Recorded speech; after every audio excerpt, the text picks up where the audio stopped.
우리가 하나님의 은혜로 예수를 믿으면서 하나님께로 복받기를 원하는 마음이 있습니다. 하나님이 주시는 복, 하나님께로부터 많은 복을 받고 그 복을 누리기를 원하는 마음이 있습니다. 그런데 그런 마음을 가졌다고 해서 잘못된 것이라고 말할 수는 없어요. 하나님께서는 아브라함을 부르실 때 복을 주시겠다고 말씀하셨고 너는 복이 될지라고 말씀하셨고 땅의 모든 족속이 너로 말미암아 복을 받을 것이라고 말씀하셨습니다. 물론 아브라함에게 말씀하신 복은 물질적인 복보다는 장차 그의 후손으로 말미암아 모든 사람들이 받게 될 구원의 복, 하나님의 백성이 되는 복을 염두에 두고 하신 말씀이라고 생각을 하는데 실제로 아브라함은 인생을 살면서 하나님께로부터 얼마나 많은 물질의 복을 받았는지 몰라요. 하나님께서는 하나님의 백성들에게 복을 주시기를 원하십니다. 그리고 하나님의 자녀들이 행복한 삶을 살기를 원하셨어요. 하나님께서 말씀을 우리에게 주신 것도 너희의 행복을 위해서 이 말씀을 주셨다고 분명히 신명기에서 말씀하고 있는 내용들을 보면 하나님의 백성들에게 복 주기를 원하시는 하나님이신 것을 우리가 알 수 있습니다. 그러나 모든 하나님의 자녀들에게 복이 주어지는 것만은 아닙니다. 이스라엘 백성들에게 복에 대해서 말씀하시면서 저주에 대한 말씀도 하셨습니다. 신명기 27장에 있는 말씀에 보면 이스라엘 백성들이 약속의 땅에 들어가면 12지파 가운데 반은 그리심산에 서서 축복을 이야기할 때 아멘으로 화답해야 될 것을 말씀하셨고 또 반에 해당되는 지파들은 에발산에 서서 하나님의 말씀에 불순종하게 될 때 저주가 임할 것이라고 하는 말씀이 선포될 때 아멘으로 화답해야 될 것을 말씀하셨습니다. 그래서 복과 저주에 관한 말씀을 하셨어요. 신명기 28장도 복과 저주에 관한 말씀으로 가득합니다. 퀴즈. 신명기 28장에는 복에 대한 말씀이 길어요? 저주에 대한 말씀이 길어요? 저주에 대한 말씀이 훨씬 깁니다. 하나님은 복을 주시기를 원하시지만 말씀에 불순종하면 점점 더 강도를 강하게 해서 하나님의 백성들에게 고난을 주시고 심지어 생명을 앗아가게도 하시고 그리고 포로가 되어 남의 나라에서 노예 생활할 것에 대해서도 말씀을 하셨습니다. 시므리가 왕위를 찬탈해서 왕궁에 거했을 때 오므리가 공격하는 것을 보면서 왕궁에 불을 놓아 스스로 목숨을 끊습니다. 오므리가 왕위를 찬탈하고 왕이 되었고 그 아들 아합에게 왕위가 승계되고 그 아들 아하시아에게 왕위가 승계되었는데 우리가 아는 것처럼 아하시아가 다락 난간에서 떨어져 회복하지 못하고 결국은 심상에서 내려오지 못하고 죽고 맙니다. 아들이 없이 죽었기 때문에 그 동생 여호람이라고 하는 동생이 왕위를 이어받게 되죠. 그런데 아버지가 어떻게 죽었는지도 알고 자기 형이 어떻게 죽었는지도 아는 여호람은 하나님을 두려워하는 마음이 전혀 없었습니다. 백성들을 바르게 잘 통치해야 되겠다고 하는 마음도 없었습니다. 바알을 숭배하다가 아람과의 전쟁터에 나가서 적의 병사가 쏜 화살을 맞고 중상을 입어 적들을 맞아 싸우다가 피를 너무 많이 흘려 전쟁터에서 목숨을 잃은 아합. 여호람은 자기 아버지가 어떻게 죽었는지 너무나 잘 압니다. 자기 형이 어떻게 죽었는지 잘 압니다. 그렇다면 두려운 마음이 있어야 될 것 같은데 여호람에게는 전혀 두려운 마음을 찾아볼 수가 없습니다. 여러분, 이렇게 사는 것이 정상일까요? 우리는 하나님의 자녀로 부름을 받았습니다. 여러분 각자의 삶을 한번 짚어보시기를 바랍니다. 우리가 지금 하나님의 자녀다운 삶을 살아내고 있다고 생각하십니까? 오늘 말씀 1절 말씀에 보면 남유다 여호사밧 왕의 통치 18년이 되던 해에 북이스라엘에 여호람이 왕이 되어서 12년을 통치하게 됩니다. 여호람이라는 이름의 뜻은 여호와는 존귀하시다, 여호와는 찬양받으실 분이라는 뜻을 가지고 있어요. 그러니까 그 이름의 뜻이 얼마나 귀한지 몰라요. 그러니까 그 이름이 참 아름다운 이름이에요. 그런데 2절, 3절 말씀에 보면 여호람은 자신이 가지고 있는 이름답게 살지 못합니다. 반면에 여호사밧, 남유다의 왕 여호사밧의 이름의 뜻은 여호와께서 심판하시다, 이런 뜻을 가지고 있어요. 그런데 여호사밧은 자기 조상 다윗의 길로 걸어갔고 바알 숭배를 거부하고 아세라 목상들을 제거하고 율법을 백성들에게 부지런히 가르치게 해서 하나님을 경외하게 만들었습니다. 이름이나 이름의 뜻으로만 보면 여호람이 훨씬 더 좋은 이름이고 귀한 뜻을 가지고 있다고 말할 수 있는데, 삶을 비교해 보면 두 사람은 너무나 많은 차이가 납니다. 우리는 하나님의 자녀, 그리스도인, 성도로 부름받은 사람들입니다. 물론 우리 가운데 허물 없는 사람은 없습니다. 모두가 다 허물이 있고 약점이 있고, 그래서 여러분 신앙생활하면서 사람 보면서 너무 심하게 상처받지 마시기를 바랍니다. 다 허물이 있는 사람입니다. 그리고 여러분 때문에 누군가가 상처받을 수 있고 받고 있기도 하다는 것도 분명히 아셔야 합니다.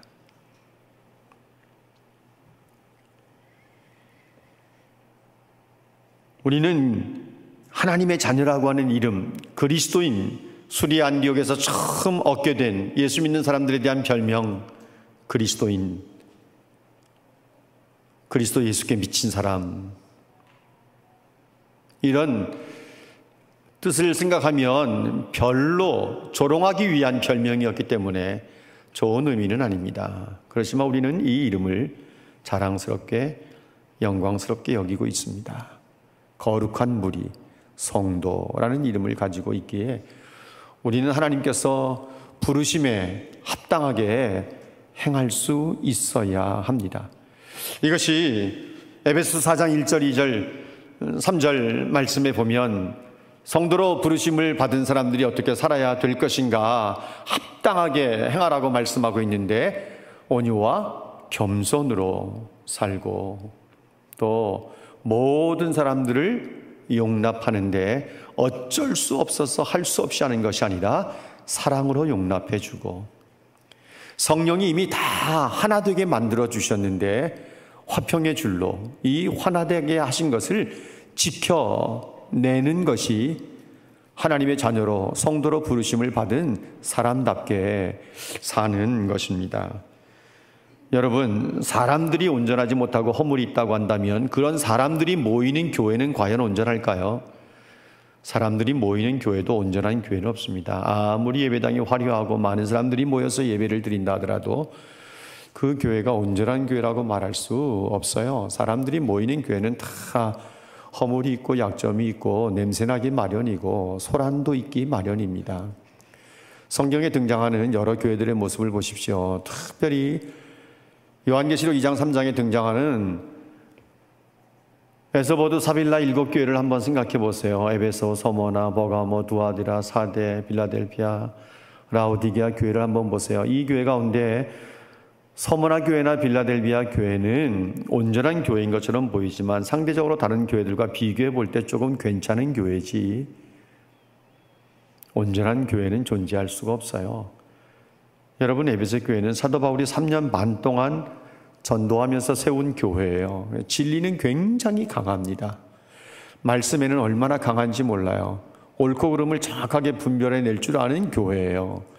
더구나 에베소 교회는요, 이단들이 들어와서 판을 쳤었기 때문에 이단들을 잘 걸러낼 필요성이 있어서 하나님 말씀, 진리는 굉장히 강했어요. 그런데 그러다 보니까 교회 안에 사랑이 식어지기 시작했어요. 진리는 강했는데 첫사랑을 잃어버렸어요. 그래서 에베소 교회는 주님께 책망받지 않습니까? 첫사랑을 잃었다고.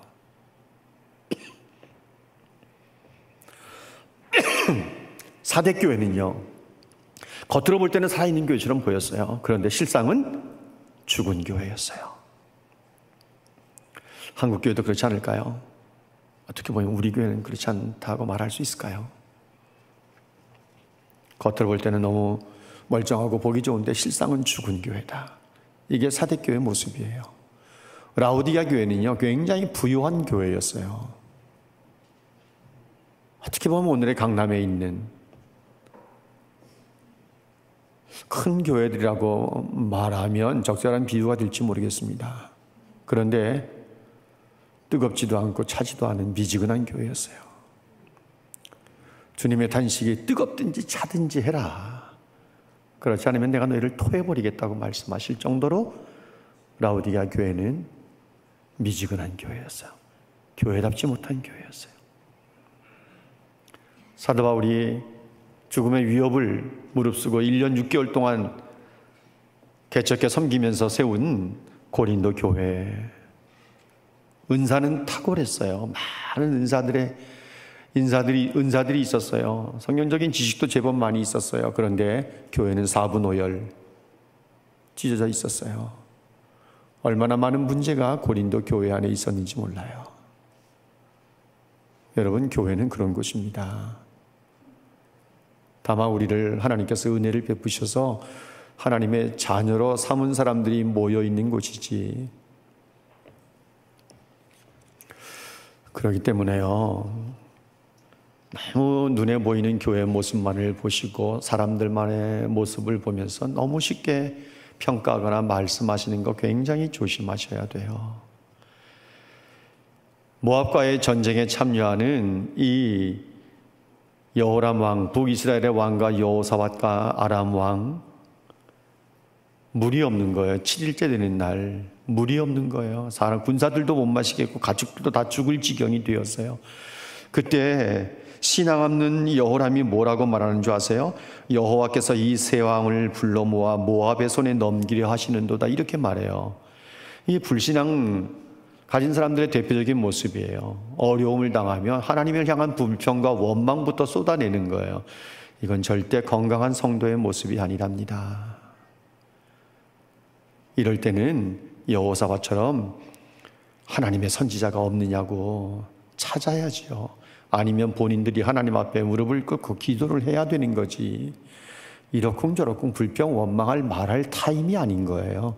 그런데 이스라엘 왕은 신앙이 있어야죠. 신앙이 없다 보니까 하나님을 향한 불평과 원망을 하는 거예요. 하나님께서 우리 세 왕을 다 죽이려고 하시는구나. 이런 부정적인 말들이 먼저 쏟아져 나오는 거예요. 여러분, 재미난 것은 이스라엘 왕의 이름은 여호람이에요. 남유다 왕의 이름은 여호사밧이에요. 또 여기 등장하는 에돔의 왕은 정확하게 이름이 언급되어 있지 않으니까. 그런데 세 왕 가운데 여호사밧만 이름을 열왕기한 사가가 기록하고 있어요. 여호람의 이름을 말을 안 해요. 계속 이스라엘 왕 이렇게만 말해요. 어떻게 보면 열왕기서 기자가 이 여호람에 대해서 이야기를 써내려갈 때 여호람의 이름조차 언급하고 싶지 않은 마음이 있는 거예요. 그래서 누구만 언급합니까? 남유다의 왕 여호사밧만 언급하고 있는 거예요. 여러분, 이런 부분 보면 성경이 참 재미있지 않습니까? 오늘 2절 말씀에 보면 여호람에 대한 평가가 이루어집니다. 그는 여호람이죠. 북이스라엘 왕 여호와 보시기에 악을 행하였으나 그의 부모와 같이 하지는 않았다. 부모보다는 조금 낫다는 거예요. 왜냐하면 여호람이 아버지 아합이 만든 바알의 주상을 없이 했기 때문이다, 이렇게 말합니다. 여러분, 그 부모인 아합과 이세벨이 얼마나 악한 사람들이었는지 잘 아시죠? 열왕기상 16장 30절 말씀부터 31절 말씀을 화면에 올라온 내용들을 여러분 부지런히 스케치해 보시기 바랍니다. 아합은요, 그 이전에 모든 사람들보다 더욱 하나님 보시기에 악을 행한 사람이에요. 31절, 여호와로 오히려 여로보암의 죄를 따라 행하는 것을 가볍게 여길 정도라고 했어요. 이게 무슨 말인가 하면, 여로보암은 남과 북으로 나누어진 이후에 북이스라엘 백성들이 남쪽에 있는 예루살렘 성전의 절기를 지키기 위해서 자꾸 내려가니까 그것을 막기 위해서 금송아지 2마리를 만들어서, 하나는 저 굉장히 맨 위쪽에 단이라는 지방에 금송아지 우상을 세워두고, 하나는 남쪽 베델에 금송아지 우상을 세워두고, 이것이 너희를 인도한 신이라고 하면서 이제 예루살렘까지 내려가지 말라, 이 금송아지 우상들을 섬기면 된다, 이렇게 말하면서 하나님을 조롱했던 왕이 여로보암이에요. 그런데 아합은 여로보암의 죄를 따라 행하는 것을 가볍게 여길 정도로 여로보암이 죄는 아무것도 아니라고 생각한 거예요. 그러면서 시돈왕 에바알의 딸 이세벨을 아내로 맞아들여서 그때부터 바알 숭배를 본격적으로 하기 시작합니다. 32절 말씀을 한번 보세요. 뭐라고 되어 있는지. 사마리아에 건축한 바알의 신전에 제단을 쌓아둬요. 그리고 33절 말씀에 보면 아세라 목상을 만들어 두기도 하고요. 이스라엘의 모든 왕보다도 하나님의 노를 더욱더 분노하게 만든 왕이 아합이에요. 이세벨은요, 이스라엘의 모든 선지자를 다 죽였다 할 정도로 악한 왕비예요. 엘리야를 죽이려고 눈에 쌍지뿔을 켰던 여인이 이세벨이에요.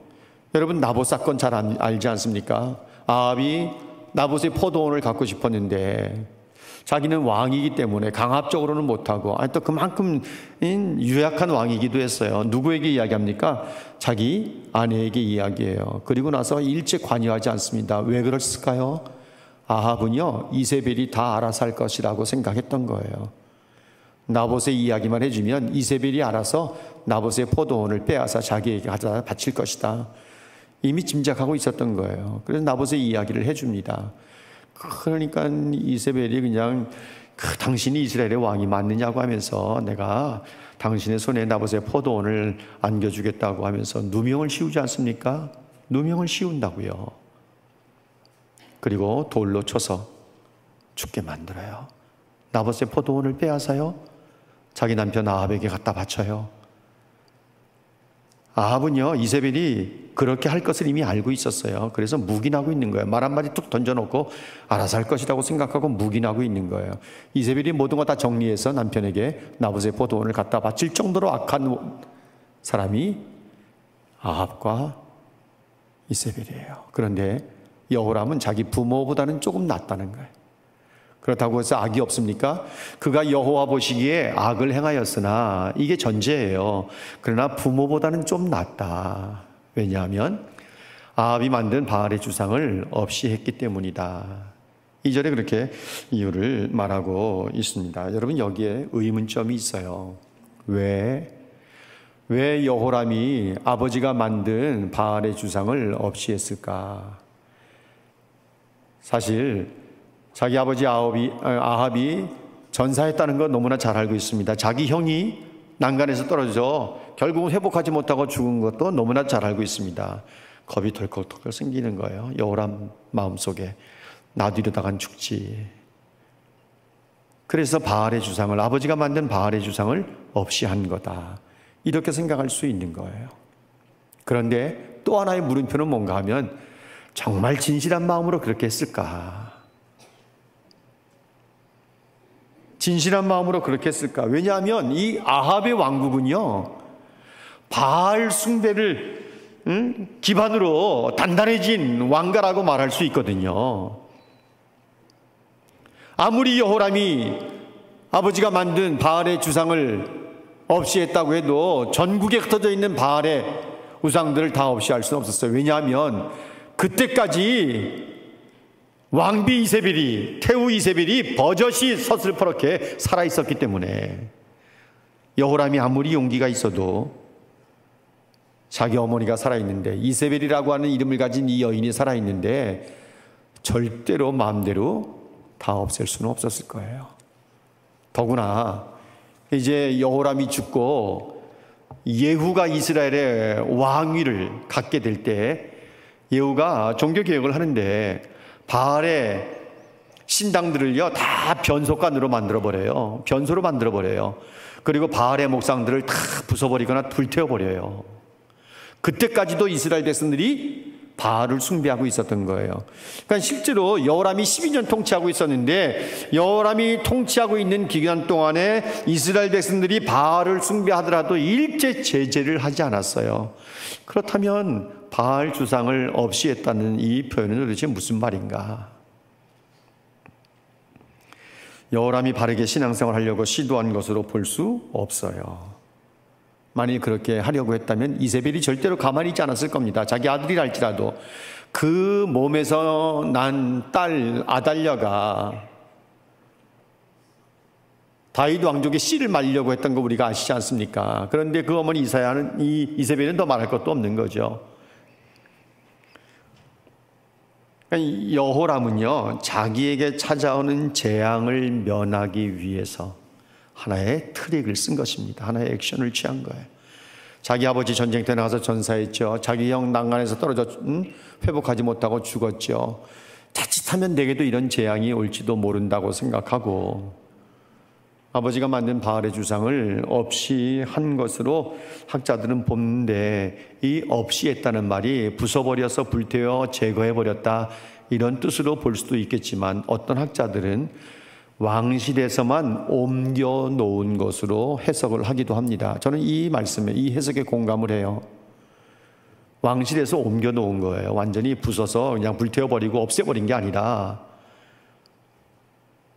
자기가 살기 위해서 재앙을 면하기 위해서 바알의 상을 왕실에서만 옮겨 놓은 거예요.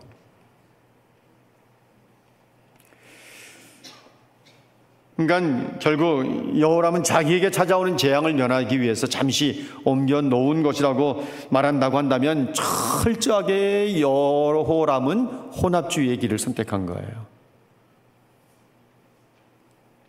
하나의 트릭을 쓴 거죠. 우상을 없앤 척한 겁니다. 이게 어떻게 보면 세상과 섞인 것이라고도 우리가 말할 수 있는 거예요. 세상에 어떤 것들이 우리에게 유익하게 보인다 할지라도 하나님의 자녀들이 걸어가는 길에는 과감하게 잘라버릴 수 있어야 되는 것입니다. 그렇게 했다고 해서 여호람이 전반적으로 그 인생에 긍정적인 평가를 받는 것은 결코 아닙니다. 여러분 3절 말씀을 한번 보세요. 분명히 자기 부모와 다른 점은 있었지만 열왕기 사가가 볼 때는요 본질적으로 그의 부모와 다른 점이 없는 거예요. 3절 같이 한번 읽어볼까요? 다 같이 읽겠습니다. 시작. 그러나 그가 느바세 아들 여로보암이 이스라엘에게 범하게 한 그 죄를 따라 행하고 떠나지 아니하였더라. 그러나 이 접속어가 왜 필요할까요? 2절에서는 그의 부모와는 같이 하지 아니하였으니 아합이 만든 그의 바알의 주상을 없이 하였습니다. 그러나 2절 후반절만 보면 굉장히 여호람에 대한 긍정적인 평가로 이루어지는 것 같지만 3절이 문장의 흐름을 완전히 바꿔놓습니다. 역접 접속어가 사용되면서 그러나 여로보암의 죄를 따라서 금송아지 우상을 숭배하는 일에 그대로 행하는 것입니다. 그러니까 여호람의 삶을 평가해 볼 때 2절에서 말씀하고 있는 그가 여호와 보시기에 악을 행하였다라고 하는 말이 딱 맞는 표현인 것이죠. 여로보암이 금송아지 우상을 만들어 놓고 했던 일을 우리가 너무나도 잘 알고 있지 않습니까? 그런데 여로보암이 만든 금송아지 우상을 숭배하고 그것을 따라 행하는 일에 그가 벗어나지를 못합니다. 그 아버지 아합은 여로보암의 죄를 가볍게 여길 정도로 우습게 취급했지만 이 여로보암의 죄가 얼마나 무서운 결과를 가져온 줄 아세요? 열왕기상 14장 16절 말씀을 한번 보세요. 이 내용을 보면 여호와께서 여로보암의 죄가 그거예요. 우상 만들어서 베델과 단에 설치해 놓고 예루살렘까지 성전까지 내려가서 제사 드릴 필요 없다. 이제 이 우상들 앞에서 제사 드리면 된다 하면서 자기도 죄를 범하고 백성들까지도 죄를 범하게 만든 죄가 바로 여로보암의 죄예요. 그 죄 때문에 주어진 결과가 뭡니까? 이스라엘을 하나님께서 버리시기로 결정한 거예요. 그런데 여호람은 똑같이 여로보암의 죄를 따라 행하는 거예요. 여호람에 대한 전반적인 평가는 하나님 보시기에 악을 행한 것입니다. 여러분, 우리가 매일매일 살아갑니다. 하나님의 자녀로서의 삶을 살아가는데 우리는요, 사람의 눈도 중요하고 사람의 평가도 비중을 둘 수 있지만 고람되어 하나님 앞에서의 삶이 이루어지고 있다고 하는 사실을 우리는 놓치지 않아야 합니다. 하나님 앞에서의 삶이에요. 하나님께서 우리의 삶을 보고 계시는 거예요. 사람의 평가 물론 중요합니다. 사람이 나를 어떻게 봐주는가 굉장히 중요하고, 사람들은 눈에 보이는 사람들을 더 무서워할 때가 있어서 그래서 외식도 하고, 바리새인들 서기관들이 외식한 이유가 뭔데요? 하나님은 두렵지 않은데 사람이 보는 눈을 가지고 있는 사람이 더 두려운 거예요. 그런데 사람의 눈보다, 사람의 평가보다는 하나님의 눈이, 하나님의 평가가 더 두려운 거죠. 하나님께서는 이스라엘 백성 왕들에게 남쪽 유다의 왕이든 북쪽 이스라엘의 왕이든 모두가 다 다윗의 길을 따라가기를 원했습니다. 그런데 소수의 몇 사람을 제외하고는 39명이나 되는 이 왕들 가운데 다윗의 길을 걸어간 왕들이 거의 없어요. 손에 꼽아요. 백성들은 하나님을 경외하며 살기를 원하셨습니다.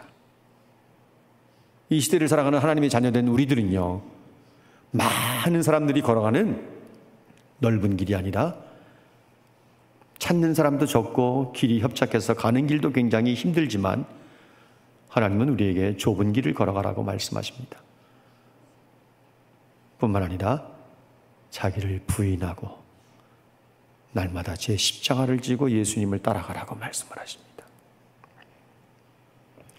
주님이 원하시는 일입니다.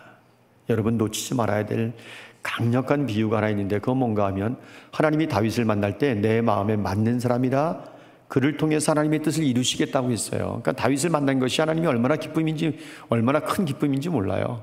그를 통해서 하나님의 뜻을 이루시겠다 했어요. 그래서 다윗을 하나님이 쓰시는데, 다윗이 자기는 백향목궁에 거하고 하나님의 궤는 천막 안에 있으니까 너무 마음이 아파서 하나님의 전을 짓겠다고 나단 선지자에게 이야기하는데, 나단은 조금도 주저하지 않고 그렇게 하시라고 말합니다. 그날 밤에 나단 선지자에게 하나님의 청천벽력 같은 말씀이 떨어집니다. 그래서 왕에게 전달이 되죠. 나중에 솔로몬도 이야기를 다 들어서 알게 됩니다. 솔로몬의 고백 가운데 나온 이야기 가운데 하나가 이 내용이에요. 역대상 22장 말씀 한번 보세요. 역대상 22장 8절 말씀, 여호와의 말씀이 내게 말하여 이르시되 너는 피를 심히 많이 흘렸고 크게 전쟁하였느니라. 네가 내 앞에서 땅에 피를 많이 흘렸은즉 내 이름을 위하여 성전을 건축하지 못하리라. 다윗을 통해서 하나님의 뜻을 이루시겠다고 말씀하신 하나님께서 다윗이 성전을 건축하고자 하는 좋은 마음을 품고 이야기를 했는데 하나님이 허락하지 않으시는 거예요. 나단 선지자는 허락했어요. 하나님의 뜻을 몰랐으니까. 그런데 하나님께서 청천벽력 같은 말씀하십니다. 너는 피를 너무 많이 흘렸다.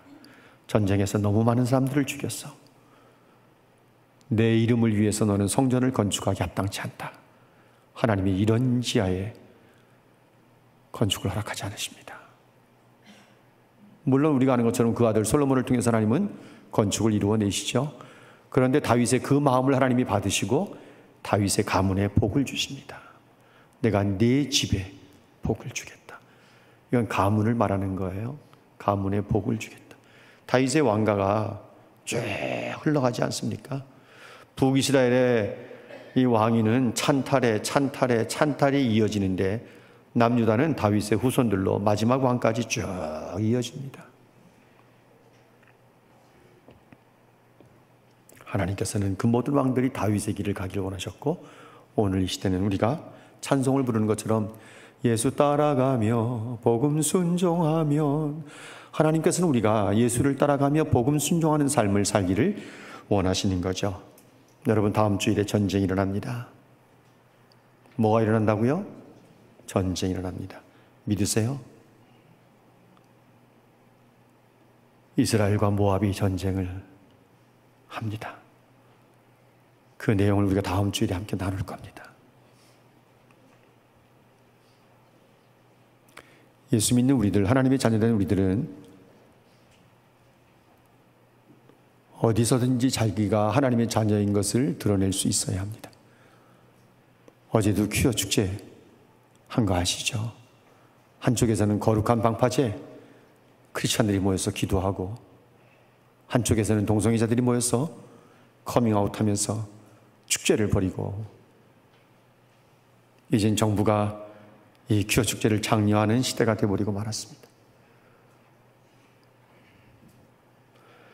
예수 믿는 우리들이 세상에 부끄럽게 짝이 없는 사람들도 버젓이 드러내면서 자랑스럽게 커밍아웃하는 세상에 예수 믿는 사람들이 두려워서 자기가 예수 믿는다는 것을 회사에서도 숨기려고 하고 감추려고 하고,